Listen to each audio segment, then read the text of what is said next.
Hong Kong আন্তর্জাতিক বিমানবন্দর। সমুদ্রের বুকে তৈরি প্রযুক্তির ছোঁয়ায় গড়া হংকং আন্তর্জাতিক বিমানবন্দর শুধু একটি এয়ারপোর্ট নয়, বরং এটি বিশ্বব্যাপী এভিয়েশনের এক স্থাপত্যিক চমক। হংকং শহর থেকে মাত্র ৩৪ কিলোমিটার দূরে চেক ল্যাপ কক নামক দ্বীপে নির্মিত এই বিমানবন্দরটি ১৯৯৮ সালে চালু করা হয় এবং আজ এটি বিশ্বের এশিয়ার অন্যতম প্রধান আন্তর্জাতিক গেটওয়ে।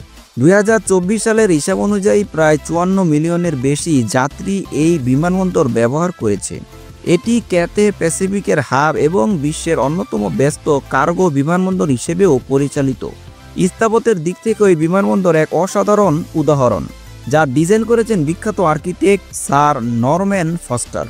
বিশাল কাচের ছাদ, multilevel terminal, automated passenger transport system এবং হংকংয়ের নান্দনিক সাংস্কৃতিক প্রতিচ্ছবি মিলে এক অনন্য অভিজ্ঞতা সৃষ্টি করে। পুরস্কার হিসেবে এটি পেয়েছে স্কাইট্রেক্স ওয়ার্ল্ড বেস্ট এয়ারপোর্ট ৪ বার, ACI global airport service quality winner, Asia's leading airport world travel award.